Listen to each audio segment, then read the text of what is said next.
Pozdrav svima, ja sam Zebra i dobrodošli u novi video. Danas ću pričati o japanskim filmovima i zbog čega ih volim. Konkretno ću pažnju posvetiti slice of life filmovima, zato što mi se oni najviše sviđaju i njih sam zapravo najviše gledao. Tako da u ovom videu ću dati preporuke za neke filmove koji su se meni svidjeli i reći zbog čega mi se ti filmovi konkretno mnogo više sviđaju od svakodnevnih filmova američke produkcije, recimo. Pre početka videa veliki pozdrav za Rargon lampe. Poslali su mi ovu neverovatnu i tači zidnu lampu, kao i prelepu stonu ZRC lampu. Tako da odite na njihov sajt ili na njihov Instagram i pogledajte, imaju na tone lampa, a čak i ukoliko vam se ni jedna lampa sa sajta ne svidi, napravit će vam po vašoj želji. Tako da još jednom veliki pozdrav za Rargon, a mi sada krećemo na video. Na faksu sam kao jedno od predispitnih obaveza iz predmeta multimedijalne režije imao da napravim seminarski rad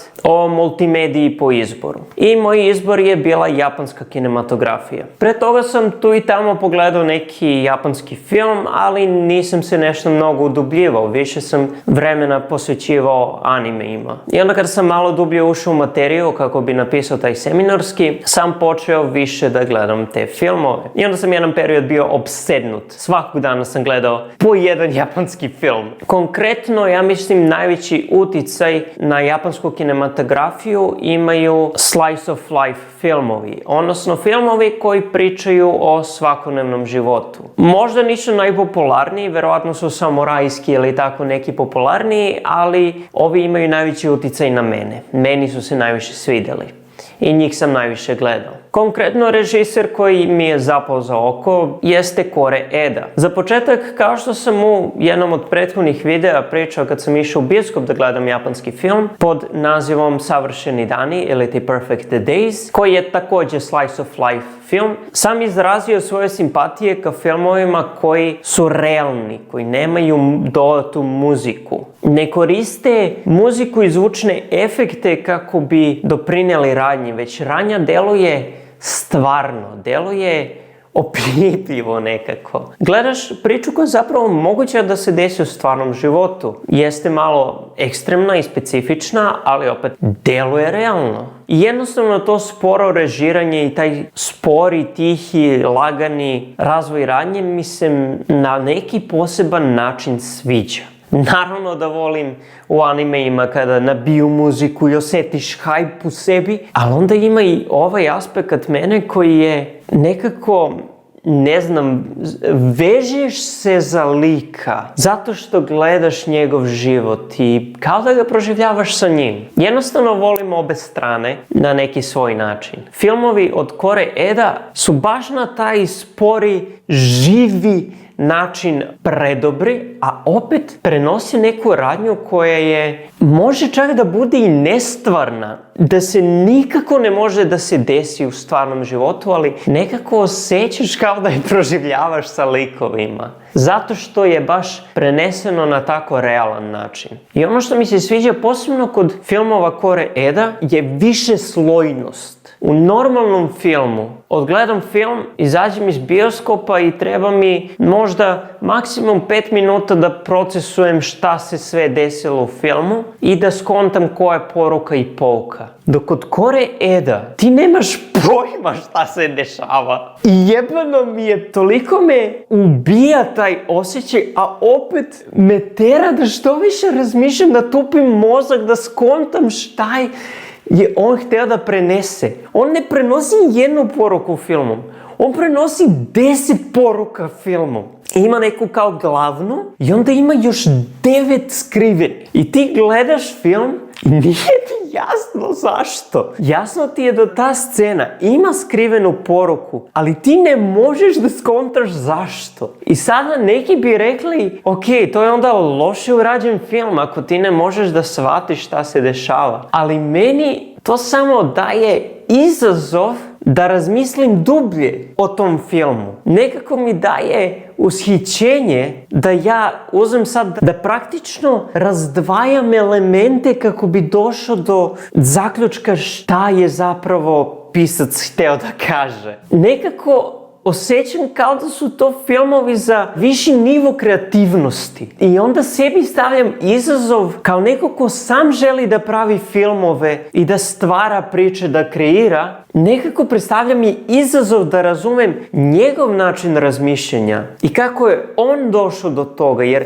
jebano mnogo volim te skrivene poruke. Jako ih ne pohvatam uvek. Verovatno je većina vas gledalo anime Spirited Away. Ja sam odgledao taj anime i onda sam krenuo da tupim mozak šta je pisac teo da kaže. Zato što znaš da ima neki skriveni motiv, ali ti nije tačno jasno šta. I onda nekako time vežbam svoj mozak da u budućnosti kada gledam tako slične filmove da mogu da razumem šta kaže i onda da ja krenem da razmišljam na taj način kako bi ja pravio slične stvari. Ja čak idem do te mere da u tom periodu kada sam konstantno gledao svakog dana po jedan japanski film. To je bio tačno period pred ispitni rok. To je nekako period kada najviše gledam filmove i serije. Posljednji koji sam gledao je bio Air Doll, ili ti lutka na naduvavanje. Ja sam u toku tog filma krenuo da plačem,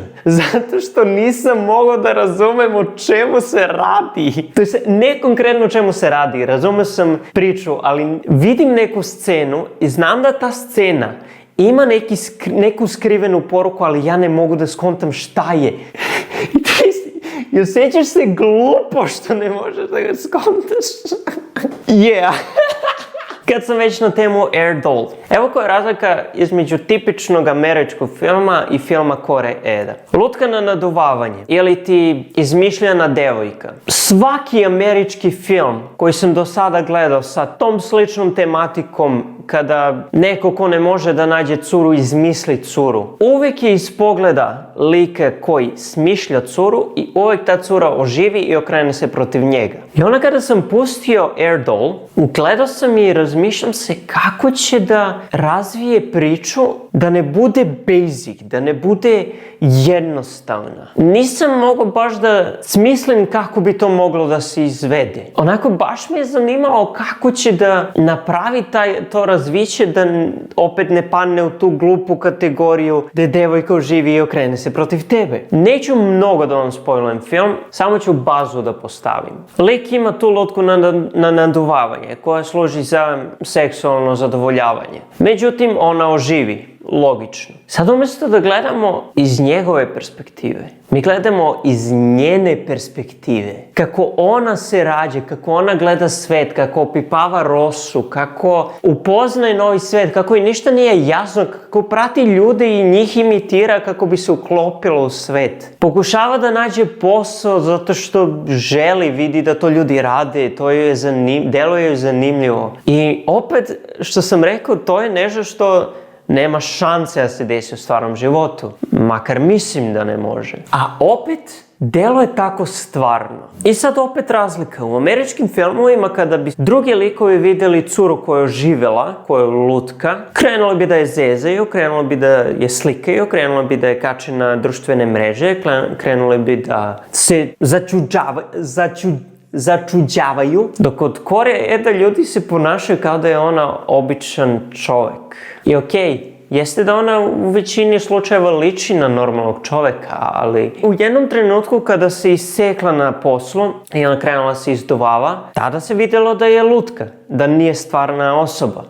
I njen kolega na poslu, umjesto da uradi bilo što od ovoga što sam nabrojao za američki film, što bi se desilo, on je uzeo selotejp, zalepio je i ustima je naduvao i ponašao se kao da je ona obično stvorenje. Toliko te postavi kao da je to sasvim normalno nešto, kao da je realno. I onda ona upoznaje razne neke ljude i sa svakim ima neku interesantnu komunikaciju i onda ide kod svog kreatora, sa njim priča i sve to ima skrivenu poruku koju ti ne možeš na licu mesta odmah skapiraš čim se to desi. Jednostavno moraš da procesuješ šta se desilo nakon završetka filma ili da ga gledaš više puta ili da odeš na IMDb i da pogledaš recenzije kako bi možda malo više shvatio. Opet, ja i dalje nisam 100% siguran da sam razumeo sve što je Kore Edo hteo da kaže, ali dosta sam razmišljao o tom filmu. Također Kore Edo, ne znam da li je imao nekih problema sa porodicom, ali verovatno jeste, s obzirom da dobar broj njegovih filmova su bazirani na tome da porodice nisu osobe koje su te rodile, nego osobe koje si ti izabrao. Like father, like son.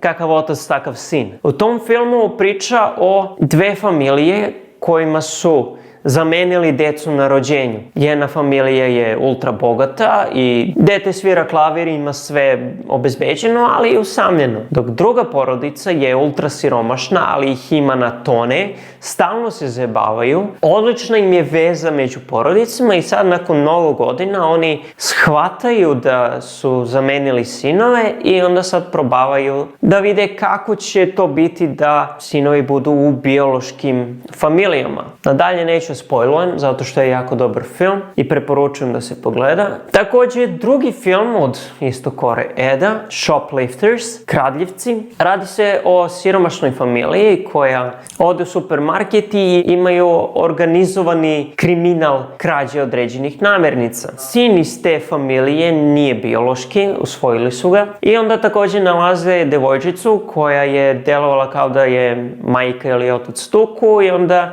i nju praktično usvoje. Ilegalno, ali usvoje. Opet priča o tome kako su oni bolja familija toj curi nego što je njena stvarna keva. Iako to što rade je ilegalno, opet toj curi je to mnogo bolje nego da je sa svojim kevom koja je bije. Treći primjer Kore Edinog filma koji priča o porodici je, ne mogu tačno se sjetim kako se zove. Da li beše Dealers? Mlada majka koja je rodila bebu i ne može baš da je čuva zato što nema ni za sebe, je onela bebu u sirotište. U sirotištu bebu ostavljaš tako što bukvalno je ubaciš u jednu kutiju i oni je sa druge strane uvuku. Međutim se ispostavlja da oni tu decu koju dobiju na osvajanje preprodaju. Nalaze bogate roditelje koji ne mogu da imaju decu i onda im prodaju bebe za velike pare. I onda oni koji ne bivaju prodani, a odrastu, oni su već u sirotištu. I onda tu opet priča oko toga kako su ti u sirotištu mnogo bolji od onih koji su ih rodili. Naravno,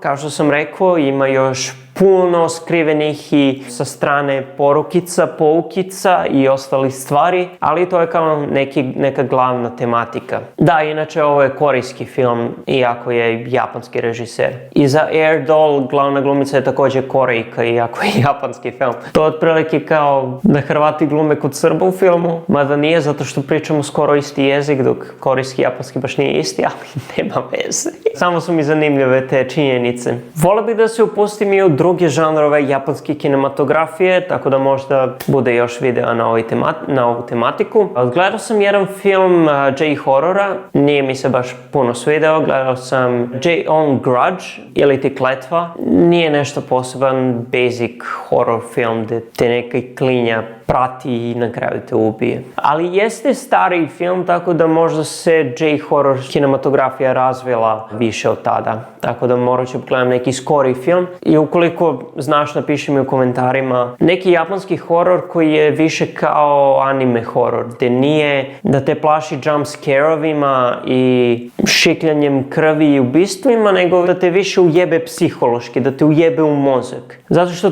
to su priče koje ja volim. Tako da ukoliko znaš za neki takav japanski horor ili ne mora čak ni da bude japanski, napiši mi u komentarima, rado ću pogledati. Ali tome sam se više nadao kada sam uzeo da gledam J-on Grudge. Opet Rargon lampice, baci pogled na Rargon, onegaishimasu. To je bilo to što se tiče ovog videa, a mi se vidimo u nekom od narednih. See ya.